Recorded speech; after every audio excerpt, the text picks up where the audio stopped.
사랑하는 성도 여러분, 우리는 매주 예배를 드립니다. 주일이면 교회에 나와서 함께 찬양하고 기도하고 하나님의 말씀을 듣습니다. 그런데 한번 생각해 보십시오. 우리가 이 예배를 마친 뒤 무엇을 집으로 가져가고 있습니까? 마음의 위로를 받았습니까? 새로운 힘을 얻었습니까? 무거웠던 마음이 조금 가벼워졌습니까? 물론 그것이 하나님께서 예배 가운데 주시는 귀한 은혜입니다. 지친 사람이 위로받고 낙심한 사람이 새 힘을 얻게 되는 것, 그리고 상한 마음이 회복되는 것, 참으로 감사한 일입니다. 그런데 성경이 보여주는 참된 예배는 거기서 끝나지 않습니다. 예배는 하나님을 만나는 겁니다. 성경에서 하나님을 깊이 만난 사람들, 이 사람들은 하나님을 만나기 전과 똑같은 모습으로 돌아가지 않았습니다. 모세가 그러했습니다. 광야의 떨기나무 가운데서 하나님을 만난 후 더 이상 양떼를 치는 목동의 삶으로, 그런 삶으로 머물지 않았습니다.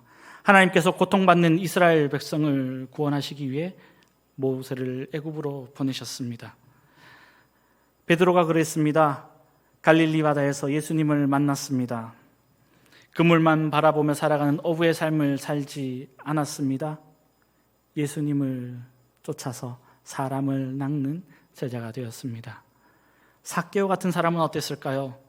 예수님을 만난 후에 돈을 모으는 것을 인생의 중심으로 살았던 삶에서 돌이키게 됩니다. 자신의 것을 나누게 되고 잘못을 갚는 사람으로 변화되었습니다.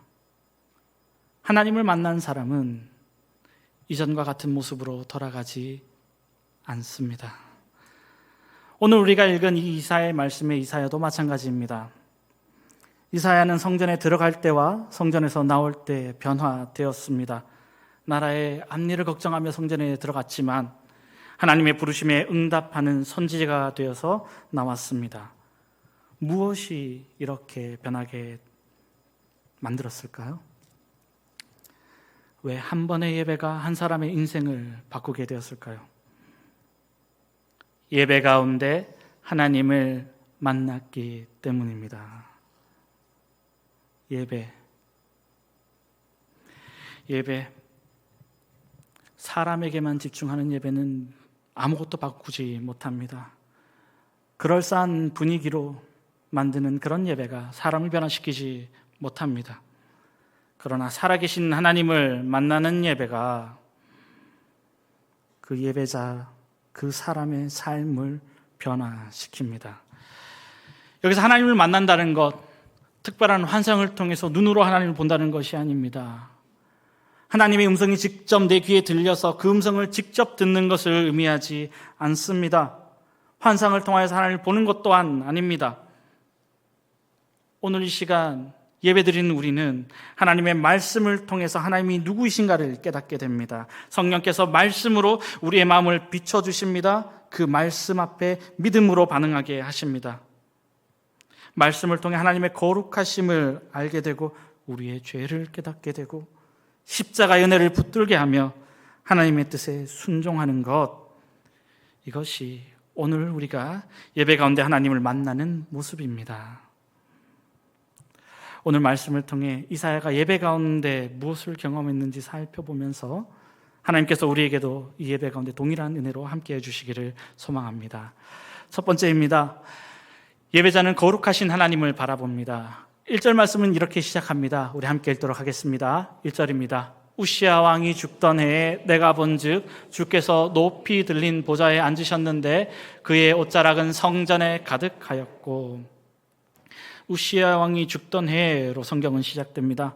우시야는 유다를 52년 동안 다스리던 왕이었습니다. 우시야가 통치하던 그 시절에 유다는 아주 강성했습니다. 농업적으로도 부흥하였고 경제적으로, 상업적으로, 군사력도 강한 강국이었습니다. 오랜 기간 동안 한 왕이 다스렸고 통치 아래 나라가 번영했기 때문에 백성들에게 우시야의 존재는 아주 절대적이었다 할 수 있을 겁니다. 그런데 그런 우시야 왕이 죽었습니다.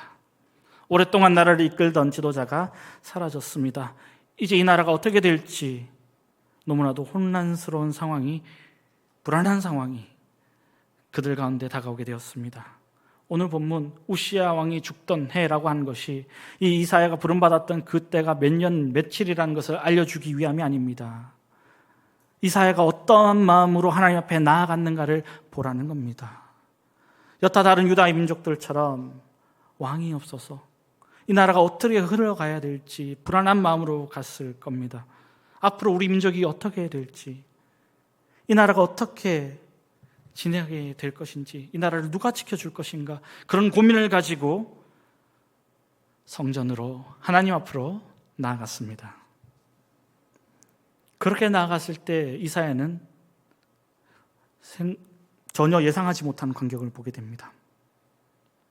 이 땅의 왕은 죽었지만 하늘의 왕은 여전히 보좌 앞에 앉아 계셨습니다. 사람은 바뀌었지만 하나님은 변하지 않으셨다는 겁니다. 세상은 흔들렸지만 하나님의 보좌는 흔들리지 않았습니다. 우시야 왕이 앉았던 왕자는 비어있지만 하나님의 보좌는 비어있지 않았습니다. 이사야는 높이 들린 하나님을 바라보았습니다. 하나님의 옷자락이 성전을 가득하게 채웠습니다. 그 주위로 스랍들이 하나님을 둘러싸고 있었습니다. 6날개를 가지고 2날개는 눈을 가리며 2날개는 발을 감싸며 하늘을 2날개로 날아다니며 하나님을 찬양했습니다. 어떻게 찬양했을까요? 거룩하다, 거룩하다, 거룩하다, 만군의 여호와여, 그의 영광이 온 땅에 충만하도다. 하나님의 영광을 찬양했습니다. 하나님의 영광에 너무나도 가까이 갈 수 없어서 그들의 눈을 가릴 정도로 높은 영광 가운데 계신 하나님을 찬양했습니다. 거룩하다, 거룩하다, 거룩하다, 이렇게 3번 외친 이유는 그만큼 하나님께서 그 누구와도 비교할 수 없는 거룩하신 분임을 표현하고 있다는 겁니다. 하나님은 죄가 없으신 분이십니다. 변함이 없으신 분이십니다. 영원하십니다. 온 우주를 다스리시는 분입니다. 우리가 믿는 하나님은 우리가 필요할 때만 찾아가는 그런 시시한 신들이 아니다라는 것을 말해주고 있습니다. 내 형편이 좀 좋을 때 하나님께서 살아계신 것 같습니다. 그런데 조금이라도 힘든 상황이 오면 하나님께서 계시나 의심하는 분이 아니라는 겁니다. 하나님은 우리의 상황을 초월해 계시는 분입니다. 세상의 역사를 다스리시고 모든 나라와 모든 민족, 모든 인생의 주권을 가지고 계신 분이 바로 우리 하나님이십니다. 그 스랍들이 어떻게 찬양했습니까? 그의 영광이 성전에 충만하도다라고 하지 않았습니다. 그의 영광이 온 땅에 충만하도다라고 말했습니다. 하나님은 성전의 하나님이 아니십니다. 온 땅의 하나님입니다. 이 세상을 다스리는 왕은 죽었고 없지만 하나님은 지금도 살아계셔서 통치하십니다. 그렇게 고백하고 있는 겁니다. 인간의 눈에 보이지 않는 불안감이 다가올지라도 하나님은 이 땅을 다스리시는 분이시라고 그렇게 고백합니다. 그것을 이사야는 보았습니다. 예배의 중심에는 하나님이 계십니다. 예배, 우리의 기분을 맞추는 시간이 아닙니다. 사람이 주인공이 되어서도 안 됩니다. 예배는 높고 거룩하신 하나님을 바라보면서 하나님의 이름을 높이는 시간입니다.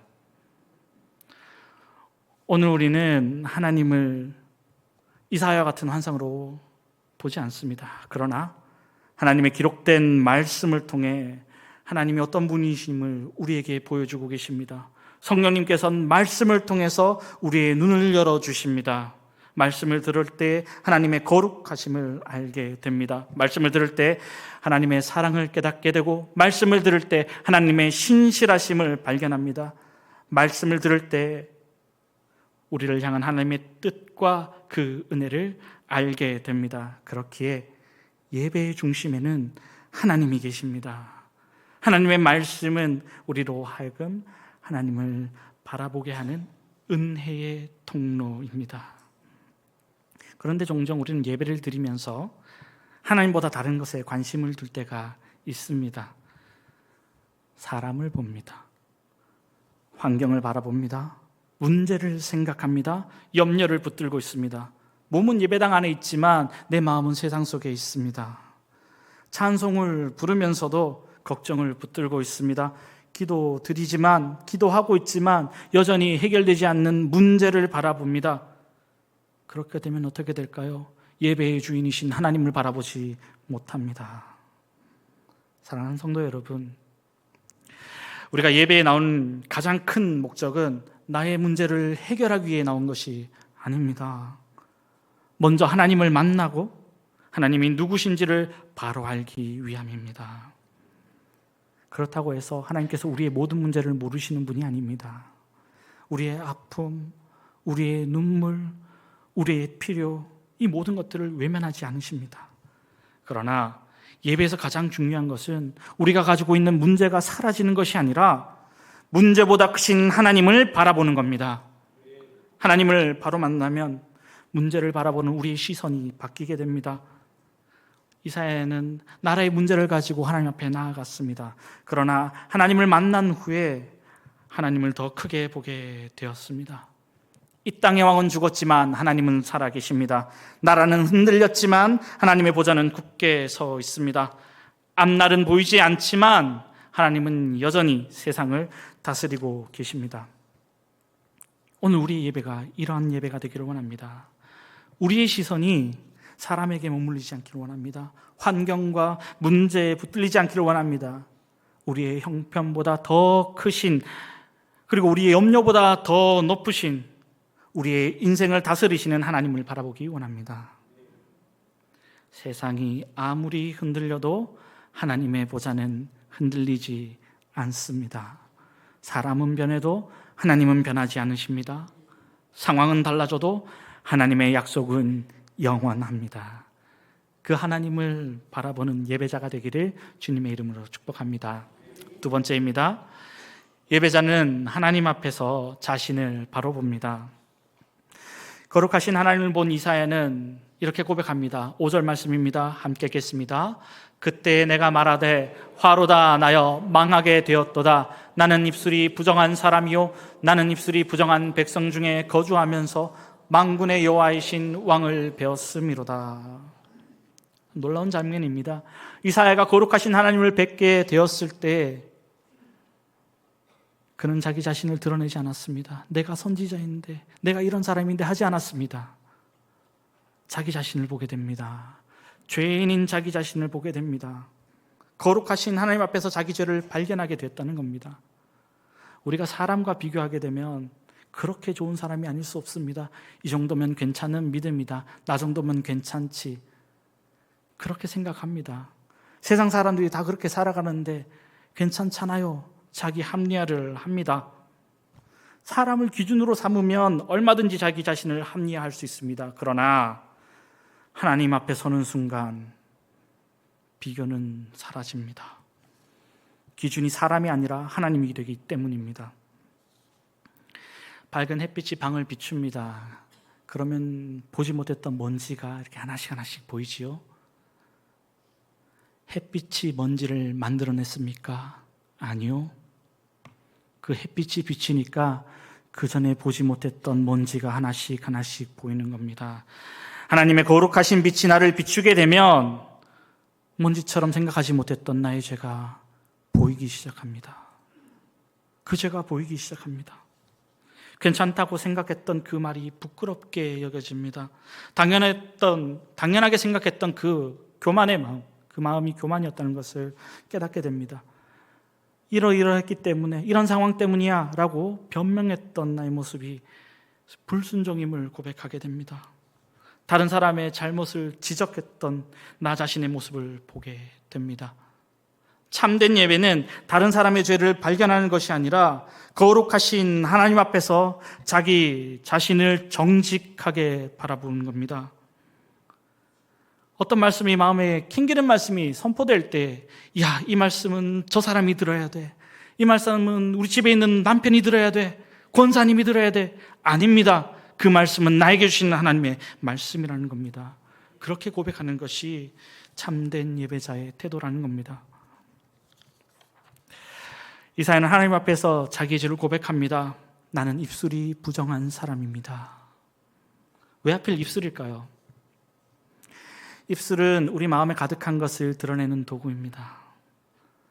우리의 인격, 우리의 마음을 드러냅니다. 우리가 사람을 속일 수 있다고 하지만 그 사람이 하는 말로서 그 사람의 모습이 드러나게 되어 있습니다. 마음에 가득한 것은 결국 입으로 나타나게 됩니다. 분노가 가득하면 분노가 나옵니다. 원망이 가득하면 불평이 나옵니다. 교만이 가득하면 다른 사람을 낮춥니다.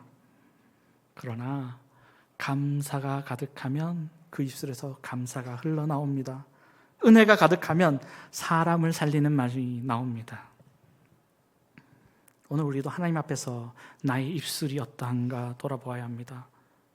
하나님을 찬양하는 입술로 사람을 판단하지 않습니까? 교회에서는 우리가 만나는 성도들에게 참 친절히 대합니다. 그런데 집에서는 남편 얼굴 보면, 사춘기 우리 아들을 보면 어떻습니까? 감사해야 할 입술이 불평으로, 원망으로 그렇게 사용되지 않습니까? 우리가 기도하는 그 입술로 다른 누군가를 험담하고 있지 않습니까? 사랑한다고 말해야 할 그 입이 상처를 주는 말로 바꿔지진 않았습니까? 우리의 말 한마디가 사람을 살리기도 합니다. 사람의 마음을 무너뜨리기도 합니다. 때로는 큰 행동보다 우리가 던지는 무심코 던진 그 한마디가 사람에게 상처를 준다는 겁니다. 이렇듯 우리 입술이, 우리 말이 그 사람을 대신한다 볼 수 있습니다. 이사야는 거룩하신 하나님 앞에서 자기 자신을 바라봅니다. 자신의 입술을 보면서 그는 무너져 버렸습니다. 화로다 나여 나는 죽게 되었다라고 고백할 때에 놀라운 일이 벌어집니다. 6절과 7절 말씀입니다. 그때 그 스랍 중 하나가 부젓가락으로 제단에서 집은 바 빈 숯을 손에 가지고 내게로 날아와서 그것을 내 입술에 대며 이르되 보라, 이것이 내 입에 닿았으니 내 악이 제하여졌고 내 죄가 사하여졌느니라 하더라. 내 악이 제하여졌고 내 죄가 사하여졌다. 여기에서 우리는 복음의 은혜를 발견하게 됩니다. 이사야는 자신의 죄를 발견했습니다. 자신의 부정함을 인정했습니다. 그런데 그 자신의 힘으로 그 죄를 씻지 못했습니다. 이사야의 눈물과 그의 회개, 그 자체가 이사야의 죄를 없이 하지 못했습니다. 죄를 제거하고 이사야를 정결하게 하신 것은 하나님의 은혜입니다.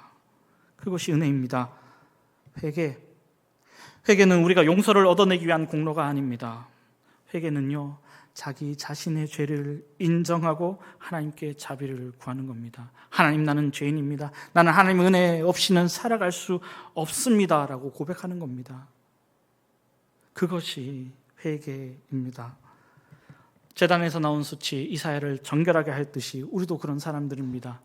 우리가 지은 모든 죄를 우리 주 예수 그리스도의 십자가에서 모든 것이 해결되었습니다. 예수님께서 우리 모두의 죄를 지시고 십자가에서 달려 돌아가셨습니다. 우리가 받아야 할 심판 대신에 우리 주님이 심판받으셨습니다. 우리의 죄와 허물을 담당하시고 보혈을 흘려 주셨습니다. 예수님을 믿는 사람 자기로 나가지 않습니다. 예수님이 지신 그 십자가 보혈, 예수님의 의로 말미암아 우리가 하나님 앞에 서게 됩니다. 우리가 이 예배 자리에 나올 수 있습니다. 우리가 선한 일을 많이 해서 그렇습니까? 아닙니다. 우리가 교회에서 봉사를 많이 해서 그렇습니까? 아닙니다. 신앙생활 오래 해서 그렇습니까? 아닙니다. 오직 예수 그리스도의 십자가의 은혜 때문에 우리가 담대히 하나님 앞에 나와 예배 드릴 수 있습니다. 우리의 예배, 참된 예배는 죄를 깨닫는 것으로 끝나지 않습니다. 우리가 죄를 고백하고 하나님의 용서하심을 바라면서 살아가야 한다는 겁니다. 하나님 분명히 용서해 주시겠다고 말씀했는데 여전히 죄책감으로 살아가는 사람들이 있어요. 하나님, 나는 안 됩니다. 나는 여전히 죄인입니다. 하나님도 취할 수 없습니다. 그것이 아닙니다. 복음은 우리를 절망 가운데 살아가기를 원치 않으십니다. 죄는 우리 한 사람 한 사람을 무너뜨리지만 하나님의 은혜는 그 무너진 한 사람을 다시 일으켜 세우십니다. 참된 예배, 죄를 깨닫는 자리에서 십자가의 용서를 경험하는 자리까지 나아갑니다. 우리는 죄를 고백하지만 하나님은 은혜로 우리를 다시 일으켜 세우십니다. 그 숯을 그 입에 갖다 대며 그가 깨끗하게 되며 다시 살아났다 하는 것을 우리는 체험하게 되는 겁니다. 그렇습니다. 십자가의 은혜는 우리가 지은 죄보다 큽니다. 예수님의 보혈은 우리의 모든 허물을 씻기에 충분합니다. 용서받은 우리, 더 이상 죄에 붙들려 사는 사람이 아닙니다. 하나님의 은혜로 다시 일어나 새롭게 살아가는 사람들입니다. 그리고 그 은혜를 경험한 사람에게 하나님께서는 사명으로 부르십니다. 하나님의 부르심이 들려오게 됩니다. 세 번째입니다. 예배자는 하나님의 부르심에 응답합니다. 이사야는 하나님을 보았습니다. 자신의 죄를 보았습니다. 하나님의 은혜로 정결하게 되었습니다. 그리고 하나님의 음성을 듣게 됩니다. 8절 말씀입니다. 함께 읽겠습니다. 내가 또 주의 목소리를 들으니 주께서 이르시되 내가 누구를 보내며 누가 우리를 위하여 갈꼬 하시니 그때 내가 이르되 내가 여기 있나이다 나를 보내소서 하였더니. 아멘. 내가 누구를 보내며 누가 우리를 위하여 갈꼬. 하나님은 말씀하십니다. 누가 하나님의 말씀을 전해야 할까요? 누가 하나님을 알지 못하는 세상 가운데 하나님의 마음을 나타내겠습니까? 누가 이 어두운 세상 속에서 진리를 붙들고 살아가겠습니까? 누가 무너져가는 사람을 찾아가서 하나님의 사랑을 전할 것인가? 그렇게 하나님은 찾고 있습니다. 그런데요, 오늘 우리가 읽은 말씀의 순서를 한번 생각해 보기를 원합니다. 하나님께서는 이사야에게 처음부터 사명으로 부르지 않으셨습니다. 이사야가 하나님 앞에 나올 때 하나님께서는 먼저 하나님 자신을 보여주셨습니다. 죄를 깨닫게 해주셨습니다. 정결하게 하시는 은혜를 베푸셨습니다. 그리고 그 후에 하나님께서 사명으로 부르셨다는 겁니다. 이것이 복음의 순서입니다. 하나님을 만나기 전에 사명부터 말씀하지 않으셨습니다. 죄 사함의 은혜를 경험하기 전에 하나님께서 헌신을 요구하지 않으셨습니다. 먼저 은혜를 베푸시고 그 은혜를 입은 사람을 부르셨습니다. 우리는 종종 이 순서를 거꾸로 생각합니다. 내가 먼저 열심히 살아야 하나님께 인정받을 수 있다. 내가 충분히 준비되어야만 하나님께서 나를 사용하실 거야. 내가 실수하지 않고 완벽해야 하나님의 일을 할 수 있어. 아닙니다. 하나님은 완벽한 사람만을 찾지 않으십니다. 성경에 나오는 하나님의 사람들 어땠습니까? 모세를 보십시오. 나는 입술이 둔한 자니이다라고 했던 모세를 하나님께서 사용하십니다. 기드온과 300용사의 그 기드온, 하나님의 사자를 만났을 때 뭐라고 얘기합니까? 나는 므낫세 지파 중에서 가장 작은 자다. 자기 자신을 낮춥니다. 예레미야는 나는 내가 어립니다라고 얘기합니다. 베드로는 어땠습니까? 예수님을 3번이나 부인한 사람이었습니다. 그런 사람을 하나님께서 은혜로 붙들어 주셨고 하나님의 일에 사용하셨습니다. 하나님은 죄를 깨닫고 엎드린 사람을 은혜로 정결하게 하시고요. 그리고 그 은혜 입은 사람을 사명의 자리로, 하나님의 일을 하는 자리로 불러주십니다. 그렇기 때문에 하나님께서 시키시는 일, 그 사명은 은혜의 자리입니다. 은혜를 얻기 위한 조건이 아니지요. 사명은 우리가 이미 받은 은혜의 열매입니다. 이사야도 처음부터 하나님 저를 보내주십시오 이렇게 외치면서 성전에 들어오지 않았습니다. 나라를 걱정하면서 들어갔다는 겁니다. 불안과 두려움으로 가득한 그 마음 가운데 거룩하신 하나님을 만나게 되고 나의 죄가 용서함을 받게 되었을 때에 그때 하나님의 음성을 들었다는 겁니다. 그리고 그의 고백이 무엇입니까? 내가 여기 있나이다. 나를 보내소서. 이 고백이요, 단순한 용기나 자신감에서 나온 말이 아닙니다. 용서받은 사람의 고백입니다. 은혜 받은 사람의 고백입니다. 나를 다시 살려주신 하나님께 드리는 응답의 헌신의 응답입니다. 다른 사람 보내십시오. 난 준비가 되지 않았습니다. 미루지 않았습니다. 하나님 앞에 자기 자신을 다 드렸다는 겁니다. 내가 여기 있나이다. 제가 할 수 있는 일이 그렇게 많지는 않지만 하나님, 제 자신을 하나님께 드립니다라는 고백입니다. 나를 보내소서. 내가 원하는 곳이 아니라 하나님께서 보내시는 곳에 내가 가게 하여 주시옵소서. 내가 하고 싶은 일이 아니라 하나님께서 맡기고 싶은 일을 내가 하게 하여 주시옵소서. 바로 이 고백이라는 겁니다. 이사야가 감당해야 할 사역은 만만치 않은 사역입니다. 9절 이하의 말씀을 보게 되면 이사야는 사람들이 잘 듣지 않는 곳으로 갑니다. 하나님의 말씀이 선포될 때에도 환영하지 않는 사람들에게도 가야 합니다. 회개하라고 선포하는 그 자리에 그 말씀을 듣는 사람은 없었습니다. 이사야를 칭찬하고 박수하는 사람 아무도 없었습니다. 눈에 보이는 열매 없었습니다. 오히려 거절, 고독, 어려움을 겪어야 하는 사명의 자리였다는 겁니다. 그렇다고 해서 이사야가 나를 보내소서라고 할 때에 앞으로 감당할 모든 어려움을 알고 있었던 것도 아닙니다. 이사야는 그 사명의 내용보다 하나님을 신뢰했습니다. 사명의 길이 편안해 보였기 때문에 선택한 것도 아닙니다. 나를 용서해 주시고 나를 정결하게 하신 하나님의 은혜가 더욱더 크기 때문에 그렇게 응답했습니다. 사랑하는 성도 여러분, 하나님은 오늘도 사람을 찾고 계십니다. 누가 나를 위하여, 누가 우리를 대신하여 갈고, 누가 가정을 위해서 기도할까? 누가 믿음의 본을 보이며 자녀를 세울 것인가? 누가 다음 세대를 세울 것인가? 누가 상처 있고 낙심한 사람에게 위로를 전해줄까? 누가 직장과 사업에서 정직하고 성실하게 믿음을 지켜나갈까? 누가 교회를 위해서 이름도 없고 빚도 없이 섬길 것인가? 누가 복음을 부끄러워하지 아니하고 예수님의 사랑을 전할 것인가? 그렇게 부르십니다. 우리는 때로는 사명을 거창한 것으로 생각을 합니다. 선교사님도 오셨지만 선교사로서 나가는 것, 아니면 목회자로 부르시는 것, 많은 사람 앞에서 말씀을 전하는 것, 이런 것을 우리는 사명이라고 생각합니다. 그러나 하나님께서 우리에게 맡겨진 사명은 우리의 삶의 자리에서 시작됩니다. 우리 부모님들에게는 우리 자녀가 믿음으로 잘 자라날 수 있도록 양육하는 것이 우리의 사명입니다.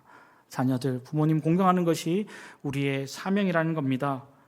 교회학교 교사들에게 다음 세대 정말 사랑으로 가르치는 것이 사랑이고, 직장인은 일터에서 정직함과 성실함으로 일하는 것이 사명입니다. 병들어 아파하고 있는 환우에게 따뜻한 말 한마디 건네는 것, 그것도 사명입니다. 외로운 사람의 말 한마디 들어주는 것 또한 사명입니다.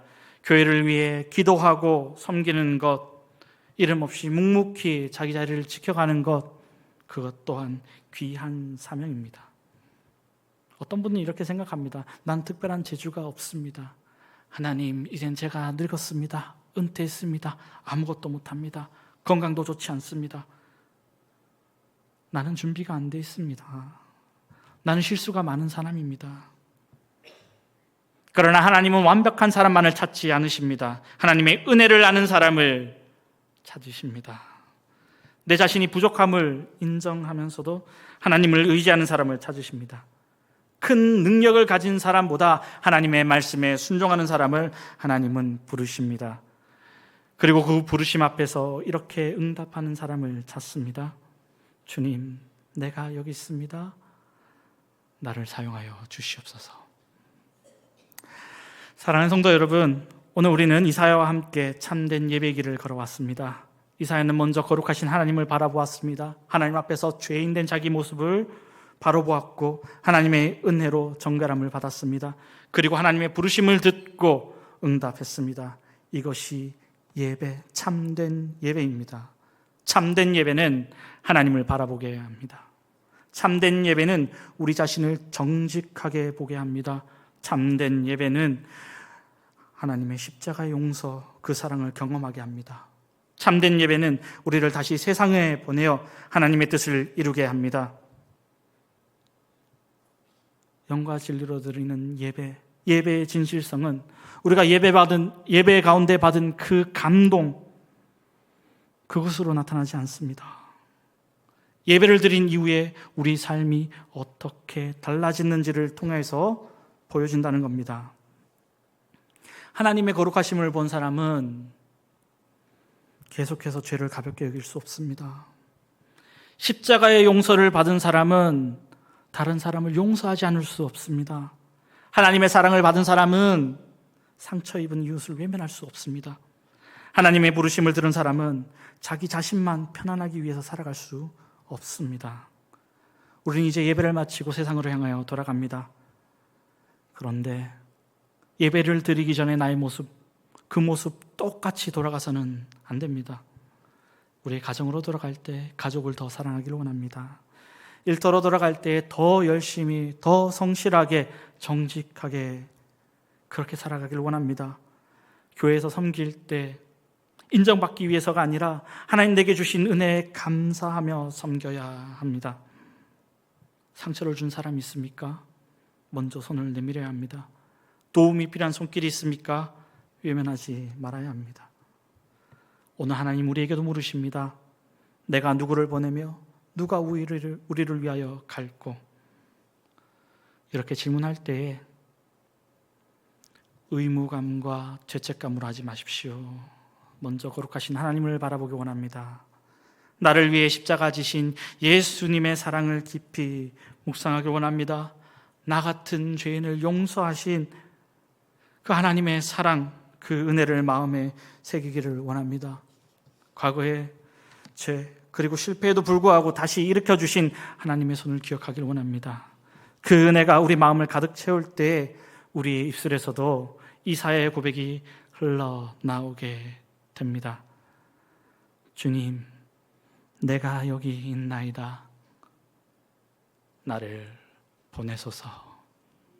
이 고백이 저와 여러분의 모두 고백이 되기를 우리 주 예수 그리스도의 이름으로 축원합니다. 기도하겠습니다.